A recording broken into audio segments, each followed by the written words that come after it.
Boa noite. Boa noite. Polícia Federal investiga propinas de 200 milhões de reais envolvendo Petrobras, Odebrecht, PT e MDB. O juiz Sérgio Moro mandou prender 6 pessoas e bloqueou 90 milhões de reais dos suspeitos.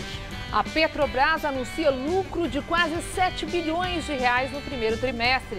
É o melhor resultado da empresa desde o início da Operação Lava Jato. O ex-ministro Gedel Vieira Lima, o irmão dele, Lúcio, que é deputado, se tornam réus no Supremo. Eles são acusados dos 51 milhões de reais encontrados num apartamento em Salvador. O Supremo manda para a primeira instância uma das 8 ações contra Aécio Neves. O inquérito apura a construção da nova sede do governo de Minas Gerais em 2007. Joaquim Barbosa não é mais candidato a presidente da República. Filiado ao PSB, ex-presidente do Supremo afirma que foi uma decisão estritamente pessoal. Trump rompe o acordo nuclear com o Irã, que foi negociado por Obama. O presidente americano fala em patrocínio ao terrorismo e ameaça com sanções mais duras. O Jornal da Gazeta está no ar. 5 cães farejadores do Corpo de Bombeiros ganharam destaque hoje na busca pelas vítimas do prédio que caiu depois de um incêndio no centro de São Paulo. E uma cadela companheira de um morador de rua deu alerta para que moradores se salvassem de outro incêndio em São Paulo. O dia foi de preguiça para essa vira-lata de pouco mais de 3 anos. Mas tudo bem, vai, porque a madrugada foi agitada. O incêndio no apartamento do 5º andar deste prédio na Avenida Paulista só não foi pior graças aos latidos da Duquesa. E ela ainda tomou bronca por causa do barulho. Ela começou a latir demais, né? Aí eu peguei, ia saindo pra fora pra ralhar com ela, pra ficar bravo. Aí eu peguei e olhei, falei, cara, tá dando fogo. E só tem uma pessoa que eu sei o nome ali no prédio, a dona Mirna. Eu na hora comecei a gritar ao fogo, ao fogo. Primeiro foi a GCM, depois a PM. Depois a PM. Algum tempinho depois, daí veio os bombeiros. O Pedro era dono da mãe da Duquesa. A rainha também vira-lata, mas que morreu dando cria. São minhas filhas. São minhas filhas. É a minha melhor família.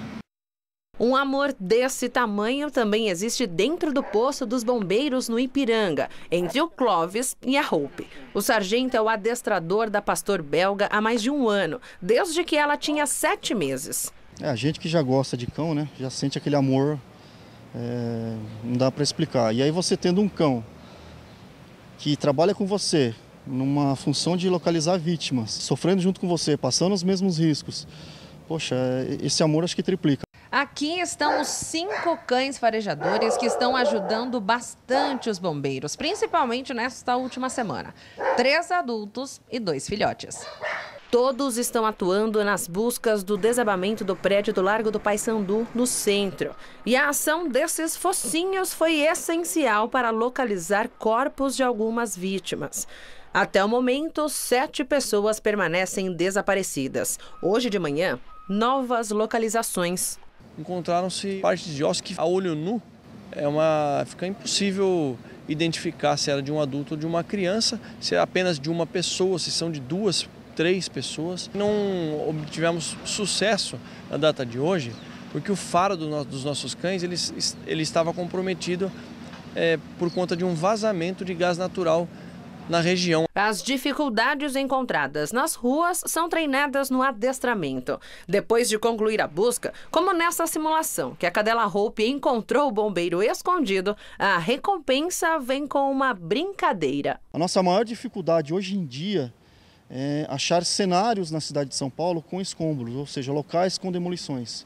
Porque não adianta ficar treinando só aqui no fundo do quartel com alguns buracos, alguns escombros, porque o cão ele já, entre aspas, decorou a área. A gente tem que estar sempre treinando essa parte da busca em escombro ou soterrado. 7 dias depois da tragédia do edifício Wilton Paes de Almeida, no centro de São Paulo, no Largo do Paissandu, o poder público começou agora a pagar o auxílio moradia às vítimas do incêndio seguido de desabamento. A repórter Fernanda Azevedo tem os detalhes. Olá, Fernanda, boa noite. Olá, Gamberini, boa noite a todos. É isso mesmo, o auxílio moradia que é pago pela CDHU começou a ser liberado nesta tarde para 116 famílias que moravam aqui no prédio que desabou e que foram cadastradas pela Prefeitura de São Paulo na última semana. Outras 84 famílias que moram em prédios interditados aqui do entorno também vão receber o benefício, que vai acontecer da seguinte forma: a primeira parcela de R$ 1.200 e outras parcelas de R$ 400 por um ano ou durante o período da interdição. Aqui no local do desabamento, as buscas, o trabalho dos bombeiros continuam. Há uma pilha agora de entulho que cobre um pouco essa operação. São 57 homens que trabalham aí nas buscas, tentando localizar 7 vítimas que são consideradas. Entre elas, Selma Almeida da Silva, mãe de Vender e Welder, que são crianças de 8 anos, Eva Barbosa da Silveira e Valmir Souza Santos, um casal, e 2 homens adultos, Arthur de Paula e Francisco Lemos Dantas. Este último foi colocado na lista dos bombeiros hoje, porque a família prestou queixa do desaparecimento na delegacia. Como vimos na reportagem, hoje foi uma operação bem delicada. Os bombeiros estão encontrando ossos e fragmentos de corpo humano aqui no local. Voltamos ao estúdio. Muito obrigada, Fernanda. A Polícia Federal prendeu 5 pessoas em nova fase da Lava Jato, que investiga propina de R$ 200 milhões para o MDB e o PT em contrato da Odebrecht com a Petrobras. De acordo com um delator da empreiteira, a vantagem indevida investigada hoje teria sido discutida pelo presidente Temer. 23 mandados judiciais foram expedidos nesta nova fase da operação. 17 de busca e apreensão, 4 mandados de prisão preventiva e 2 de prisão temporária, nos estados do Rio de Janeiro, Espírito Santo e São Paulo. Os alvos da prisão preventiva foram Aloysio Telles e Ulisses Sobral, ex-executivos da área internacional da Petrobras, e Rodrigo Pinaldi, contratado pela estatal para auxiliar num processo de licitação. Os 3 já foram condenados em primeira e segunda instância pela Justiça Estadual do Rio de Janeiro por fraude à licitação. Já os operadores Sérgio Bocaletti e Ângelo Lauria, que se identificava como intermediário do MDB, tiveram a prisão temporária decretada. Dos mandados de prisão, o único que não pôde ser cumprido foi o do operador Mário Miranda, que está no exterior. Segundo o Ministério Público Federal, a propina foi paga entre 2010 e 2012, no valor de 56 milhões e 500 mil dólares, o equivalente a 200 milhões de reais. O pagamento teria sido feito ao MDB, PT e ex-funcionários da Petrobras, por meio de fraude em contratos e contas no exterior. O juiz Sérgio Moro ordenou o bloqueio de 90 milhões de reais das contas dos investigados nesta fase da operação. As vantagens indevidas estão relacionadas a um contrato fraudulento de mais de 825 milhões de dólares entre a Odebrecht e a Petrobras, e foi mencionado pelo delator da empreiteira. Márcio Faria, ex-executivo do grupo, diz ter negociado com Temer, Henrique Alves e Eduardo Cunha, todos do MDB. Aos investigadores, o delator contou que se reuniu com o então candidato a vice-presidente no escritório de Temer em São Paulo, em julho de 2010. Ficou claro, ficou evidente que essa contribuição era propina, era vantagem indevida. Totalmente vantagem indevida, doutor, porque era um percentual em cima de um contrato. Segundo o Ministério Público Federal, o foco da investigação de hoje foi apenas a primeira camada de pagamentos. A nossa atuação aqui se dá para investigar todos aqueles que estão sob o nosso alcance de atribuição e de competência. Isso quer dizer que os demais não serão responsabilizados? Não, muito pelo contrário. A ideia é que nenhum dos agentes, seja ele qual for, seja qual cargo ele detiver, se ele praticou um ilícito, ele deve ser investigado e assim o será pelo Ministério Público Federal, pela Polícia Federal, pela Receita Federal, por todos os órgãos persecutórios. Cunha está preso no Paraná e já foi condenado na Lava Jato a 14 anos e 6 meses. Henrique Alves deixou a cadeia na semana passada e está em prisão domiciliar. Temer é alvo de inquérito no Supremo devido às delações da Odebrecht. Palácio do Planalto disse em nota que essa é mais uma tentativa inaceitável de atacar a honra do presidente Temer com fatos inexistentes. O MDB afirmou que desconhece os detalhes da operação, mas que reitera a necessidade da investigação. O PT disse que, mais uma vez, a Lava Jato lança acusações irresponsáveis e sem provas contra o partido. A Odebrecht afirmou que está colaborando com a Justiça. Eduardo Cunha e Henrique Alves negaram as acusações. Os outros citados não quiseram se manifestar. E agora vamos ao comentário de política com José Neumann Pinto. Já que estamos falando de crime e criminosos, vamos logo citar um de escola, né? De grande escalão, que é o Jack o Estripador. Vamos por partes, ele dizia lá em Londres, né?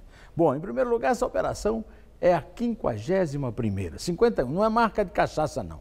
51 fases da Lava Jato. 51 fases para perseguir o PT, o MDB, pelo amor de Deus, né? Agora vem mais fases aí, viu? Esse negócio parece não ter fim. Outra coisa é a seguinte, 200 milhões de reais em 2 anos. Dinheiro da Petrobras, quer dizer, a Petrobras é a loba de Roma, né? Todo mundo explora a Petrobras. Por isso que eu admiro muito o trabalho do Pedro Parente, que conseguiu um lucro aí de 7 bilhões da Petrobras, apesar de continuarmos descobrindo o dinheiro que saiu da Petrobras. A terceira observação lá do Jack o Estripador é que não há hoje nenhum negócio, lícito ou ilícito, que pode ser tão lucrativo quanto é roubar estatal no Brasil. Não tem tráfico de droga, não tem lenocínio de luxo, nada. O maior negócio do mundo, lícito ou ilícito, é corrupção, é limpar os cofres das estatais no Brasil. Aí a gente descobre por que a esquerda luta tanto para evitar a privatização. Luta porque sabe que a dinheirama está lá nos cofres esperando para que eles venham com essa conversa de injustiça. Aí, não, somos todos inocentes, a Lava Jato é que nos persegue. Como é que explica que o dinheiro saiu do Brasil, foi para a Suíça, foi transformado, foi metamorfoseado e depois metamorfoseado para voltar para o Brasil? A presença do Temer não é uma indignidade, é uma constatação de um delator premiado. Ah, mas não basta o delator premiado. Não, o delator disse que se encontrou com ele em algum determinado lugar. Cabe à Polícia Federal descobrir se realmente houve um encontro, e isso é possível através de cotejos de passagens, agendas, etc, etc. Quer dizer, a delação premiada só vale quando vem com a prova. E, pelo que tudo indica, pelo passado da Lava Jato e pelo futuro, provas virão. É o que veremos a seguir. Eu voltarei direto ao assunto na quinta-feira. Espere aí. Inter. O doleiro Dário Messer, foragido depois da Operação Câmbio Desligo, parte da Lava Jato do Rio, já sabia com antecedência que a investigação estava chegando à reta final. Uma interceptação telefônica da Polícia Federal mostrou o doleiro Marcelo Rezinski, que está preso, conversando por telefone com a mulher. Na ligação, ele diz que falou com Dadá, que teria afirmado que ficaria um tempinho preso. Segundo os investigadores, Dadá é um apelido de Dário Messer, considerado o maior doleiro do país. A operação, que teve como principal objetivo prender Messer, foi deflagrada na última quinta-feira, mas ele escapou do cerco policial e é considerado foragido da justiça. Segundo a polícia, Messer e outros doleiros movimentaram mais de 1 bilhão e 600 milhões de dólares em paraísos fiscais, por meio de operações não rastreáveis pelo Banco Central. Eles trabalhavam para a organização criminosa chefiada pelo ex-governador Sérgio Cabral. Ex-ministro de Temer, Gedel Vieira Lima, o irmão dele e a mãe se tornaram réus no Supremo Tribunal Federal. Eles são acusados por causa dos 51 milhões de reais encontrados num apartamento em Salvador. A decisão é da segunda turma do Supremo, composta pelos ministros Edson Fachin, que é o relator do caso, Dias Toffoli, Gilmar Mendes, Ricardo Lewandowski e Celso de Mello. Gedel, o irmão dele, o deputado Lúcio Vieira Lima, do MDB, e a mãe dos dois, Marluce Vieira Lima, vão responder à ação penal por lavagem de dinheiro e associação criminosa. A defesa tentou que o processo fosse para a primeira instância, mas os ministros negaram. Os 51 milhões de reais foram encontrados num apartamento em Salvador, em setembro do ano passado. O dinheiro tinha impressões digitais do ex-ministro de Temer. O caso ficou conhecido como Bunker de Gedel. Depois da apreensão, o ex-articulador político de Temer foi preso. Para os investigadores, parte do dinheiro seria propina no esquema montado pelo MDB na Caixa Econômica Federal. Gedel foi vice-presidente de pessoa jurídica do banco entre 2011 e 2013, na gestão Dilma. Outra parte do dinheiro teria vindo da Odebrecht, também em troca de vantagens indevidas.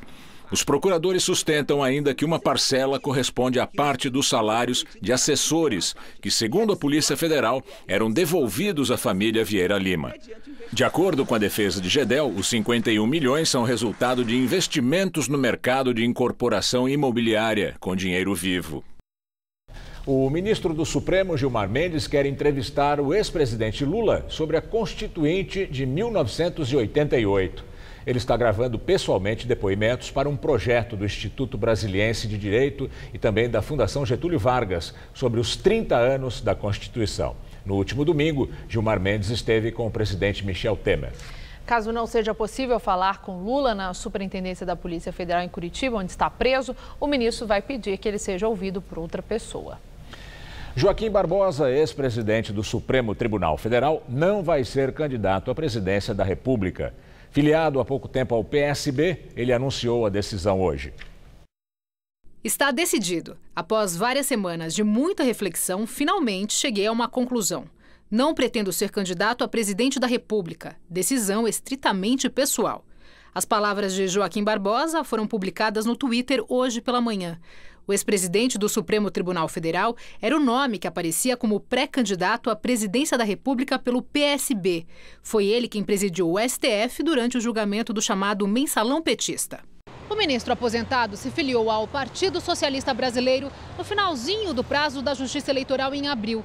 Em pesquisas de intenção de voto, Joaquim Barbosa aparecia entre as 4 primeiras colocações. Só que nos bastidores, há quem acredite que ele participe de outra maneira da corrida eleitoral, talvez dispute outro cargo. Mas o ex-ministro já declarou que pretende fazer como em 2014, viajar para fora do país e não declarar apoio a ninguém. Em entrevista ao jornal O Globo, Barbosa declarou que o coração já vinha dizendo para não mexer com isso e que fez o anúncio para não dar esperanças ao partido. Barbosa pretendia esperar até julho para definir, mas com o bom desempenho nas pesquisas, sentiu que seria complicado desistir dessa possibilidade mais tarde. Na entrevista, disse que está preocupado com a possibilidade de um golpe militar. Integrantes do PSB divergem sobre como o partido deve se comportar a partir de agora.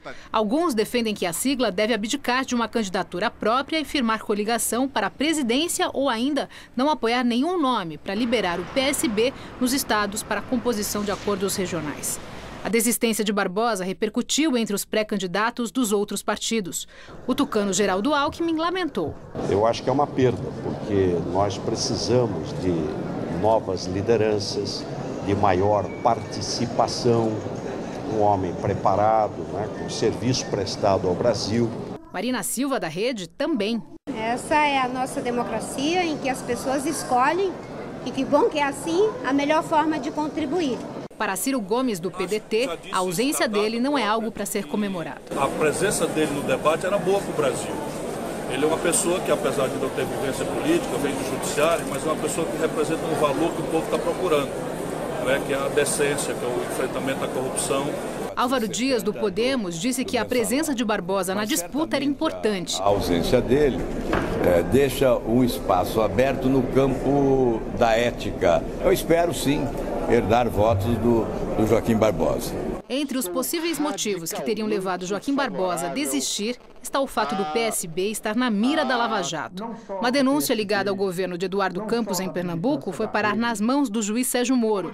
E com o ex-ministro na disputa para o Planalto, os holofotes estariam virados para a legenda. Daqui a pouco, Maria Lídia entrevista o cientista político Rogério Schmidt sobre as eleições e a sucessão presidencial. Os marqueteiros João Santana e Mônica Moura foram ouvidos no inquérito que apura se houve pagamento em Caixa 2 na campanha do ex-prefeito de São Paulo, Fernando Haddad, do PT, nas eleições de 2012. No começo da tarde, o casal chegou na Superintendência da Polícia Federal de São Paulo. Eles estão em prisão domiciliar em Salvador, na Bahia, e foram novamente chamados para prestar esclarecimentos sobre o financiamento da campanha do petista em 2012. Os dois confirmaram o que disseram em dezembro do ano passado. João Santana e Mônica Moura detalharam pontos sobre o pagamento em Caixa 2, revelados na delação deles. Os marqueteiros afirmaram que a campanha de Fernando Haddad custou ao todo 50 milhões de reais, dos quais 30 milhões foram pagos de forma oficial pelo PT e 20 milhões por fora. Segundo Mônica Moura, 5 milhões da parte não contabilizada deveriam ter sido pagos pelo PT e 15 milhões pela Odebrecht. Apenas a empreiteira teria honrado o acordo. A dívida do partido, por sua vez, teria sido quitada pelo empresário Eike Batista, a pedido do ex-presidente Lula. A Polícia Federal já indiciou o ex-prefeito Fernando Haddad por falsidade ideológica em janeiro. A investigação foi baseada na delação do empreiteiro Ricardo Pessoa, da UTC, que relatou ter recebido um pedido do ex-tesoureiro do PT, João Vacari Neto, para pagamento de uma dívida de campanha do então candidato a prefeito de São Paulo. Os valores deveriam ser pagos a uma gráfica. O ministro Alexandre de Moraes, do Supremo Tribunal Federal, mandou para a primeira instância processos do senador Aécio Neves, do PSDB, e de mais 7 deputados federais. Na semana passada, o Supremo decidiu que os parlamentares só têm direito ao foro privilegiado quando os crimes são cometidos no exercício do mandato e em função do cargo. O inquérito de Aécio Neves foi encaminhado para a Justiça Estadual de Primeiro Grau de Belo Horizonte. Ele apura se o tucano atuou para fraudar licitações na construção da cidade administrativa, sede do governo de Minas Gerais, em 2007. A investigação começou a partir das delações de executivos da empreiteira Odebrecht.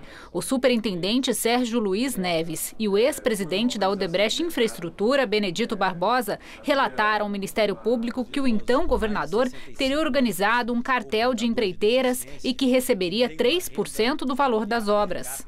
Na época em que os crimes teriam sido cometidos, Aécio Neves iniciava o seu segundo mandato como governador de Minas Gerais. Por isso, no entendimento do ministro Alexandre de Moraes, a ação não pertence mais ao Supremo Tribunal Federal, e sim à primeira instância. Na semana passada, o STF definiu que o foro privilegiado de senadores e deputados federais só vale quando os crimes tiverem acontecido no exercício do mandato e em função do cargo. Aécio é investigado em mais 7 inquéritos que estão no Supremo. Em abril, virou réu acusado de corrupção passiva e obstrução da justiça na ação penal aberta a partir da delação de executivos da JBS Friboi. O senador foi flagrado negociando o pagamento de 2 milhões de reais com o empresário Joesley Batista. Na decisão de hoje, o ministro Alexandre de Moraes também enviou para a Justiça Comum a ação penal contra o deputado federal Antônio Góes, do PDT, os inquéritos dos também deputados César Halum, do PRB, Carlos Henrique Amorim, do Democratas, Luiz Nishimori, do PR, Betinho Gomes e Valdir Rossoni, do PSDB, e de Ricardo Teobaldo, do Podemos. A defesa de Aécio disse que já esperava a decisão do Supremo. Em relação ao inquérito sobre a cidade administrativa de Minas Gerais, o senador diz que jamais participou da formação de cartel. A defesa de César Halum afirma que os fatos apurados comprovam que não há qualquer relação do parlamentar com o caso. O deputado Carlos Henrique Amorim disse que está tranquilo quanto ao cumprimento da decisão do ministro Alexandre de Moraes e que aguarda o andamento da justiça. Luiz Nishimori afirma que confia no Poder Judiciário independentemente do foro e que sua inocência será demonstrada. Já o deputado federal Ricardo Teobaldo Cavalcante disse que respeita a decisão do STF e que vai continuar sua defesa em outra instância. Os demais citados ainda não se pronunciaram. Agora o comentário de Josias de Souza, direto de Brasília. Ele fala do envio do Supremo para a Justiça de Minas da investigação sobre Aécio Neves, do PSDB. A demolição da marquise do foro privilegiado deu um poder insondável aos juízes de piso, como são chamados no Supremo os magistrados da primeira instância do Judiciário. Gilmar Mendes disse que deixar os processos que envolvem os poderosos da República com essa gente é um equívoco. Vai dar errado, sentenciou o Supremo Magistrado. Não espanta que Gilmar Mendes seja incapaz de enxergar competência na primeira instância. Por vezes, o ministro passa a impressão de que, se pudesse, mandaria prender juízes como Sérgio Moro, Marcelo Bretas e Valisley de Souza. Surpresa mesmo haverá se os juízes de piso forem incapazes de demonstrar uma eficiência à altura do desafio. Os processos começaram a escoar do Supremo para o primeiro grau. Dias Toffoli enviou os primeiros 7, Edson Fachin despachou 1, Alexandre de Moraes mandou descer mais meia dúzia, entre eles os autos de uma ação penal envolvendo o grão-duque do Tucanato, Aécio Neves, amigo de Gilmar Mendes. Essa gente, da primeira instância, tem uma rara oportunidade para demonstrar que é parte da solução, não do problema. A conjuntura ofereceu aos juízes o trombone. Agora só falta o sopro. Boa noite. O Tribunal de Justiça do Rio de Janeiro negou o pedido da defesa e determinou que o bicheiro Carlos Augusto de Almeida Ramos, conhecido como Carlinhos Cachoeira, seja preso. Ele foi condenado a 6 anos e 8 meses por fraudes na Loteria Fluminense. O advogado de Carlinhos Cachoeira pediu que a pena seja cumprida em Goiânia, que fosse cumprida em Goiânia. Hoje, o bicheiro está em prisão domiciliar por causa de outros processos. O Tribunal de Justiça informou que a prisão vai ser feita pela Delegacia Estadual de Capturas, mas não deve ocorrer mais hoje, por causa do horário. Por 3-2, a segunda turma do Supremo tornou réu o deputado federal Eduardo da Fonte, do PP. Ele é acusado de corrupção passiva e lavagem de dinheiro em investigação da Lava Jato. O parlamentar do Progressista foi acusado de receber R$300 mil da construtora UTC para beneficiar a empresa com um contrato na Petrobras. O caso teria ocorrido entre 2009 e 2010, durante o mandato anterior de Eduardo da Fonte como deputado federal. Segundo a Procuradoria-Geral da República, o dinheiro foi usado para o financiamento de campanha. O voto de desempate foi do ministro Celso de Mello, que afirmou haver indícios suficientes de autoria para o recebimento da denúncia. O julgamento começou em agosto do ano passado, mas foi adiado 3 vezes por pedidos de vista. O último feito pelo ministro Ricardo Lewandowski. Eduardo da Fonte é o 6º deputado a virar réu na Lava Jato no STF. O deputado federal Eduardo da Fonte afirma que está à disposição da Justiça para que os fatos sejam esclarecidos o mais rápido possível e que a verdade vai prevalecer. A Polícia Federal lançou hoje a Operação Fundo Perdido contra a má gestão de recursos do Fundo de Pensão de Empregados das empresas de transporte ferroviário. Segundo investigações, um prejuízo de quase R$300 milhões foi causado aos cofres públicos por causa de gestão fraudulenta de recursos da Fundação Rede Ferroviária de Seguridade Social. O inquérito foi instaurado pela Polícia Federal em 2014. A Justiça Federal do Rio expediu 4 mandados de prisão temporária e 6 mandados de busca e apreensão. A Petrobras anunciou hoje que lucrou quase R$7 bilhões no primeiro trimestre deste ano, o melhor resultado da empresa nos últimos 5 anos. O anúncio do lucro líquido de R$6 bilhões e 900 milhões no primeiro trimestre deste ano foi feito hoje de manhã pelo presidente da empresa, Pedro Parente, no Rio de Janeiro. O valor significa uma alta de 56% em relação ao primeiro trimestre do ano passado, quando o lucro líquido foi de R$4 bilhões e 450 milhões. O resultado divulgado hoje é o melhor dos últimos 5 anos da empresa, que sofreu uma devassa nas contas depois do início da Operação Lava Jato do Ministério Público Federal. No balanço anunciado hoje, a própria empresa admite que o bom desempenho das contas neste primeiro trimestre aconteceu pela alta do barril do petróleo no mercado internacional, que no ano passado estava em $53 e hoje chegou a quase $70. Eu não quero dizer aqui que o preço do petróleo não tem sua influência, mas acho também que seria totalmente injusto dizer que foi só isso, né? Até porque este resultado de 2013 foi alcançado com petróleo a mais de $100 o barril, né? Então, a gente vê uma diferença importante aqui, que a gente consegue alcançar um resultado comparável com um preço de barril ainda muito inferior a $100. A Advocacia Geral da União quer que o ex-diretor do Banco do Brasil, Henrique Pizzolatto, pague R$ 580 mil pelos prejuízos causados ao país quando fugiu para a Itália em 2013. Henrique Pizzolatto foi condenado a 12 anos e 7 meses de prisão pelos crimes de formação de quadrilha, peculato e lavagem de dinheiro no julgamento do chamado Mensalão do PT em 2013. Antes de começar a cumprir a pena imposta pelo Supremo Tribunal Federal, Pizzolatto fugiu para a Itália com o passaporte falso do irmão, que morreu meses antes. No começo de 2014, Pizzolatto foi preso na Itália e o governo brasileiro pediu a extradição para o cumprimento da pena. Na ação impetrada na Justiça Federal do Rio, a Advocacia Geral da União sustenta que o processo de extradição gerou gastos expressivos, incluindo um contrato com o escritório de advocacia italiano para representar o Brasil na ação de extradição. Entre as despesas estão o transporte de toda a equipe que participou da viagem para trazer Pizzolatto de volta ao Brasil, em outubro de 2015. No total, os custos com o processo chegam a R$ 580 mil, de acordo com cálculos feitos pelo governo brasileiro. Depois de cumprir 1/3 da pena, Henrique Pizzolatto foi beneficiado pelo livramento condicional, decidido pelo ministro Luiz Roberto Barroso, do Supremo Tribunal Federal. O ex-diretor do Banco do Brasil deixou a cadeia em dezembro de 2017.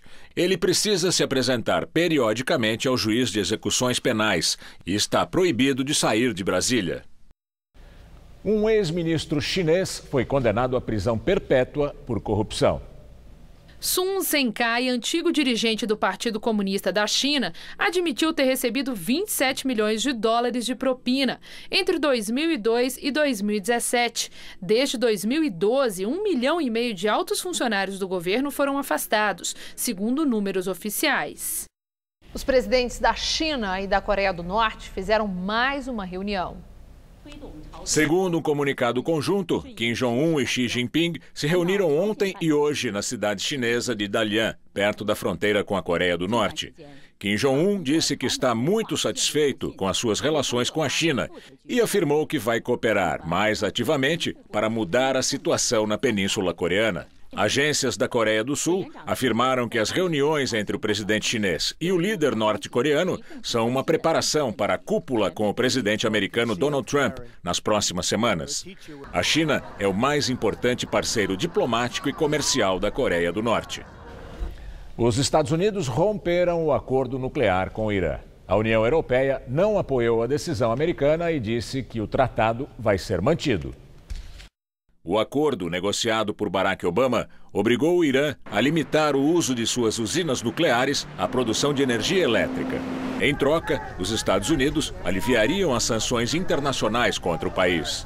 Trump não só rompeu o acordo, como prometeu sanções ainda mais duras, tentando sufocar economicamente o regime iraniano. O presidente americano afirmou que o Irã é o principal estado patrocinador do terrorismo e que nenhuma ação desse país foi mais perigosa que sua busca por armas nucleares. O presidente iraniano Hassan Rouhani já tinha dito que a saída americana do acordo faria com que os Estados Unidos tivessem um arrependimento histórico. A União Europeia, que nunca apoiou a decisão do direitista americano, afirmou que o acordo vai ser mantido, mesmo sem os americanos, e que qualquer alteração tem que ser negociada entre todas as partes. E agora vamos ao comentário de política internacional com João Batista Natali. A notícia é muito, mas muito grave. Donald Trump, no momento que trabalha com uma das mãos para tirar a bomba atômica da Coreia do Norte, com a outra mão empurra o Irã na direção da fabricação dessa mesma bomba. O presidente anunciou que o país dele está se retirando do acordo de 2015, que limitava o programa nuclear do Irã à inocente produção de eletricidade. Isso não significa que a bomba atômica iraniana voltará a ser imediatamente fabricada. O Irã terá ainda o apoio da Rússia, da China, da Alemanha, da França e do Reino Unido, que também assinaram um acordo de 2015. Mas as sanções econômicas dos americanos devem voltar com uma enorme mão de ferro para esmagar aquele país. A economia do Irã não vai muito bem das pernas. Uma seca de 6 anos arruinou a agricultura. Depois que Trump chegou à Casa Branca, bancos americanos não fecham mais negócios com empresas iranianas. As fábricas têm dificuldades para comprar peças de reposição para suas máquinas. O cenário é de mais desemprego e mais inflação. Em termos políticos, quem se enfraquece é o presidente Hassan Rouhani. Ele é um moderado que agora pede espaço para os religiosos mais ortodoxos e radicais do islamismo xiita. A questão é saber até onde Donald Trump quer chegar.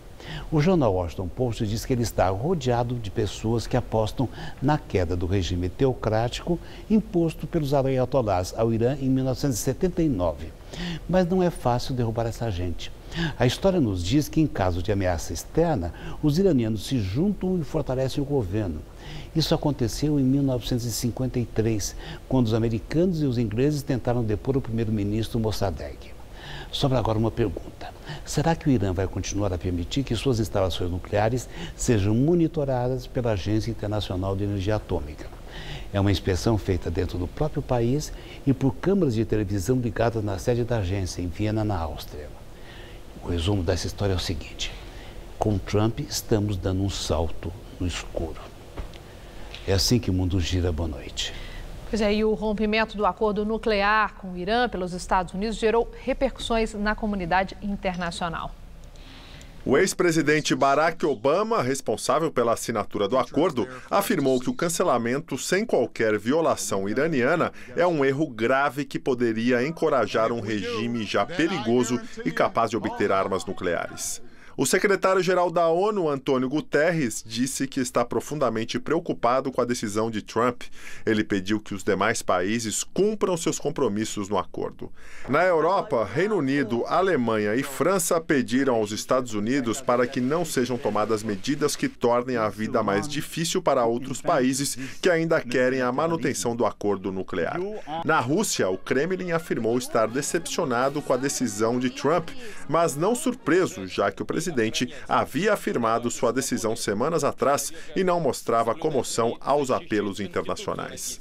No Oriente Médio, o premier israelense Benjamin Netanyahu afirmou que seu país, inimigo histórico iraniano, aprecia muito a decisão de Trump, que classificou como corajosa e correta.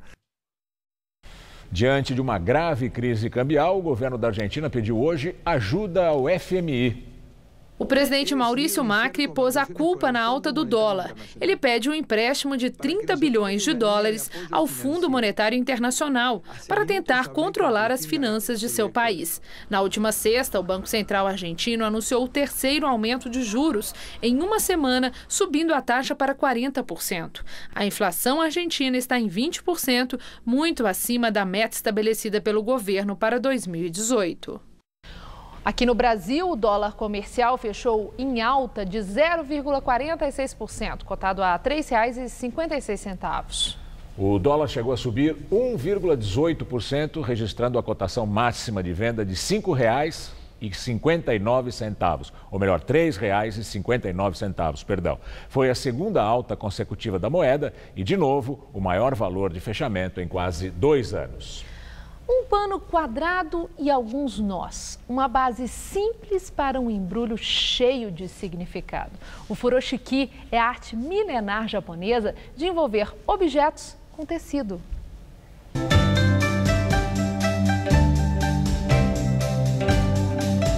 Em 30 segundos, o pano vira bolsa. Um nó aqui, do outro lado, vira mais um nó e pronto. É só colocar as compras. A técnica chamada furoshiki também faz um simples objeto virar presente. Na prática, é um embrulho feito com tecido. Mas nas mãos certas, os nós garantem beleza e expressam, como diz a tradição, reverência ao outro. O furoshiki é um tecido, mas ele tem a magia de transformar a vida das pessoas no cotidiano, porque é um tecido que você pode envolver qualquer objeto. Sofia é especialista na técnica, escreveu livro e dá aulas de furoshiki. Entre as alunas, descendentes de japoneses e também quem não tem olho puxado, como a Tereza. Tudo tem uma simbologia, tem uma continuidade, está inserido dentro do teu contexto de vida. Embora, que nem eu falo, sou portuguesa, sempre gostei de tudo que se referia ao Japão. Parece fácil e com treino deve ser mesmo, mas fazer uma flor com um paninho laranja aí é bem mais difícil. Mas o charme vem acompanhado principalmente de história. O furoshiki no Japão, ele embrulhava o tesouro imperial, então no tecido de seda. Então era algo muito sofisticado e de pouco acesso às pessoas. Principalmente no período Edo, o que acontecia? Os senhores feudos iam tomar banho no furo, que é o banho coletivo. E na hora deles se trocarem, eles forravam esse tecido no chão, que em japonês a gente fala shiki. O furoshiki nasceu há cerca de 1.800 anos no Japão. É uma técnica antiga, mas que em 1970 quase desapareceu porque os consumidores adotaram as sacolas plásticas. Mas agora, justamente pela preocupação com a preservação da natureza, o furoshiki ganha fôlego novo, desperta interesse nas pessoas e no mercado. Nessa loja na Liberdade, em São Paulo, os panos sempre em forma quadrada fazem sucesso como um embrulho de presentes e também para marmitas. As mais vendidas são as estampas florais. Por mês saem pelo menos 50. No Japão, o governo lançou há alguns anos a campanha Motanai Furoshiki. Motanai significa não ao desperdício. E a ideia foi incentivar os jovens a diminuir o uso de sacolas plásticas. Estima-se que uma bolsa de tecido economize 6 sacolas plásticas por semana. Imagina só no ano. Por lá, a ideia deu muito certo, com estampas coloridas e com formas modernas nas lojas. Por aqui, a tradição começou a fazer sucesso também. Muitas empresas começaram a empreender, transformando a questão da técnica, do conceito do furoshiki para o seu próprio negócio. E hoje nós tivemos aqui em São Paulo um dia mais fresco. Começou com 16 graus, à tarde fez 24, mas já está frio de novo. Mas olha, a partir de amanhã, uma pena, viu? O tempo deve voltar a esquentar por aqui. Vamos ver os detalhes da previsão com Mariana Armentano.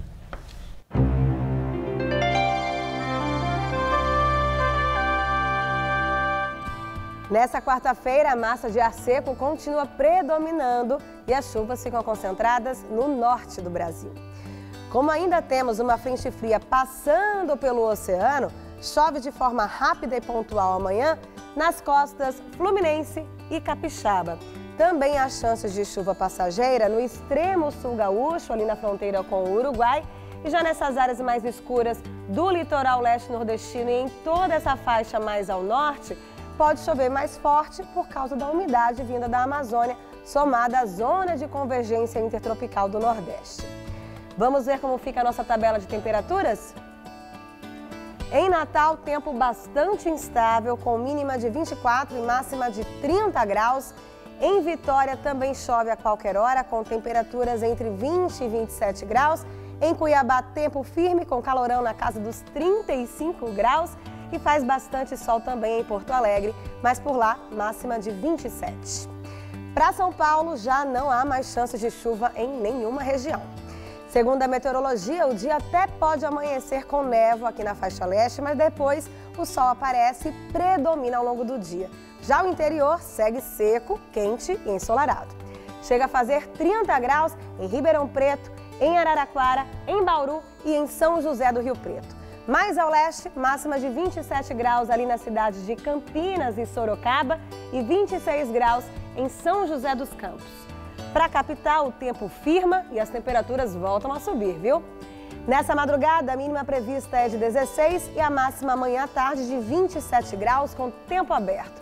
Na quinta, a máxima sobe para 29 e na sexta para 30 graus. Portanto, volta a esquentar para valer aqui na capital paulista. Na entrevista do dia com Maria Lídia Flandre, o impacto da desistência de Joaquim Barbosa na corrida eleitoral. E quem analisa é o cientista político Rogério Schmidt, professor da Escola do Parlamento da Câmara Municipal de São Paulo. Obrigada, professor, por estar conosco.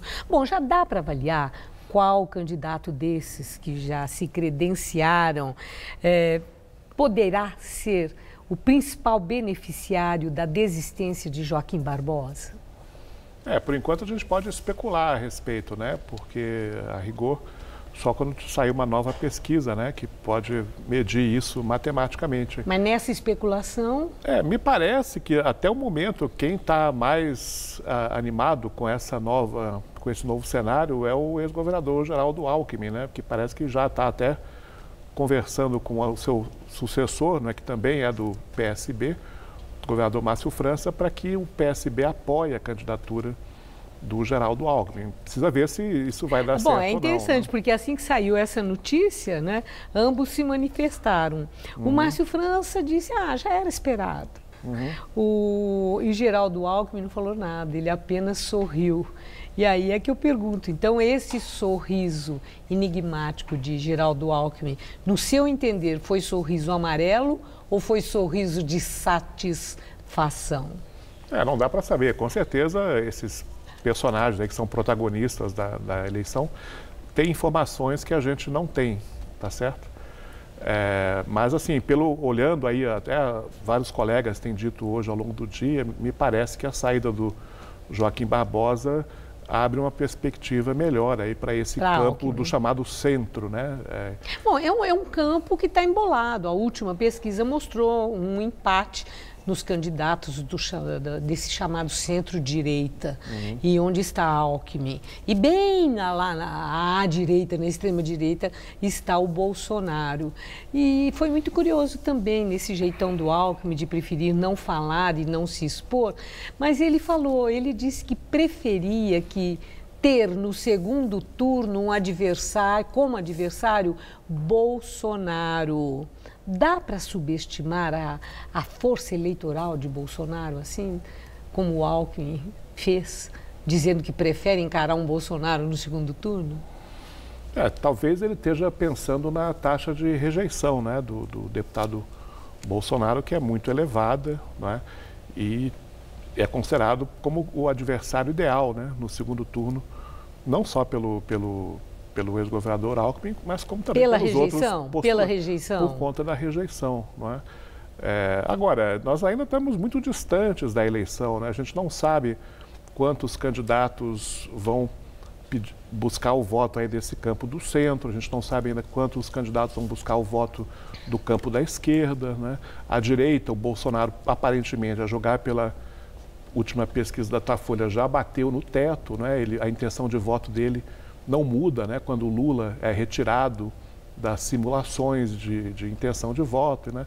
Então, é uma disputa que está começando ainda a ficar mais clara, mas ainda tem muitas incógnitas, né? Bom, é como o senhor está dizendo, de fato, esse é um momento, assim, parece que tem uma nebulosa muito grande que dificulta uma análise mais objetiva, tem muita especulação, mas está muito clara a movimentação para a costura de alianças, né? Isso é evidente em todos os partidos, se observa isso. E está parecendo que o MDB é assim, uma espécie de objeto de desejo muito polêmico. Haja vista no próprio PSDB a interlocução que já houve com Michel Temer de lideranças, Fernando Henrique, ele recebeu Samuel Moreira, Arnaldo Jardim e próprio Alckmin, conversas por telefone, etc. Mas a questão é bom para Alckmin a aliança com o MDB ou é uma aliança que pode comprometer a candidatura dele, considerando as grandes lideranças do MDB tão envolvidas em denúncias de corrupção? O próprio presidente da República. Veja, qualquer aliança, né, Maria Lígia, sempre terá um ônus e um bônus, né? Quer dizer, uma aliança com o PMDB, o MDB sempre foi a noiva dos sonhos, né, de todos os partidos nas eleições presidenciais, por causa especialmente do tempo de televisão que uma aliança com o PMDB proporciona, né? Nessa eleição, vale lembrar, por conta do financiamento público das campanhas, o MDB será também o partido que receberá a maior fatia do fundo, aquele fundo de financiamento eleitoral, não é? Então, veja, é uma aliança que pode gerar um tempo de televisão absurdo, um caixa de campanha absurdo, né? A questão é se isso compensa ou não. Pode ser rentável, mas ao mesmo tempo pode trazer um ônus pesado. É verdade. Bom, a questão do PT. As principais lideranças do PT, dirigentes do PT, têm reiterado que apoiam incondicionalmente o ex-presidente Lula e que a candidatura dele ele continua o candidato do PT. E não há hipótese de aceitar plano B. É o que eu tenho ouvido aqui nas entrevistas. Agora, isso é bom para candidaturas do PT, Brasil afora, essa obstinação em no PT de não se abrir para uma possibilidade de alianças e de um nome alternativo ao de Lula, se de fato, ao final, ele não puder ser candidato? Veja, na minha avaliação, essa ênfase, né, do discurso de lideranças do PT na insistência da candidatura do ex-presidente Lula, ela é só para inglês ver, né? Quer dizer, todo mundo político sabe que o Lula não será candidato nessa eleição. Por causa da lei ficha limpa. Por causa da lei do ficha limpa, sem contar também a questão do seu encarceramento em Curitiba, né? Então, que o Lula não será candidato é fato consumado, quer dizer, então, o PT, nos bastidores, já há várias articulações, né, de outras lideranças do PT, mesmo que não sejam admitidas em público, de balões de ensaio, né, de uma possível candidatura do ex-governador Jacques Wagner, do ex-prefeito Fernando Haddad, uma possível aliança com Ciro Gomes, até, enfim, alguma coisa vai acontecer e não será a candidatura do Lula. Quer dizer, eu acho muita ingenuidade, né, tomar pelo valor de face essas declarações de lideranças petistas. Bom, eu tenho uma última pergunta. Eu ouvi uma entrevista do presidente Temer na rádio CBN, quando ele falou que ele não teme ser preso ao final do mandato dele por perder o foro privilegiado assim que deixar o governo. E ele disse que isso seria até uma indignidade. E Temer disse mais. Ele falou que ele preza muito o Ministério Público, que teve nele, Temer, um dos principais suportes. Ele falou claramente isso. A minha pergunta para o senhor: Temer mostrou que está com medo e, já no ar, cobrou uma retribuição do Ministério Público aos suportes que ele disse ter dado? Veja, o presidente Temer, ele é conhecido por não blefar, não é? Há um ano atrás, né, em maio do ano passado, quando vazou o áudio lá do Joesley Batista, né, que imediatamente se gerou um clima de que o presidente vai renunciar, acabou o governo, né, ele veio a público e disse: não renunciarei, né, um discurso até bastante repetido, né? E, de fato, ele sustentou a sua promessa, né? Então, se ele afirma agora que ele está tranquilo, que não teme, né, o que pode acontecer a partir do momento em que sair da presidência, me parece que ele deve acreditar que possui elementos para que justifiquem, né, essa credibilidade, essa tranquilidade, baseado no retrospecto aí, até recente, né, do seu comportamento em crises até piores do que essa. Muito bem. Agradeço muito sua entrevista. Uma boa noite. Boa noite, obrigado. Obrigada. Gamberini. O ministro Luiz Edson Fachin determinou o arquivamento do inquérito que investiga o senador Waldir Raupp, do MDB de Rondônia, que era acusado por corrupção, lavagem de dinheiro e tráfico de influência. O inquérito teve como base a delação premiada do empresário Fernando Soares, o Fernando Baiano. Fachin atendeu ao pedido da Procuradora-Geral da República, Raquel Dodge, que não apontou nenhuma prova de vantagem indevida ao senador. O senador Waldir Raupp ainda responde a 8 procedimentos no Supremo Tribunal Federal. Ele é réu em uma ação da Lava Jato e foi denunciado em outros 2 inquéritos da operação. Além disso, Raupp é investigado em mais 5 inquéritos, 3 deles na Lava Jato e desdobramentos em outros 2 relacionados a assuntos. O Jornal da Gazeta termina aqui. A edição de hoje pode ser vista no site do Jornal da Gazeta. Mais notícias em nossa edição das 10. Uma boa noite para você. Boa noite e até amanhã.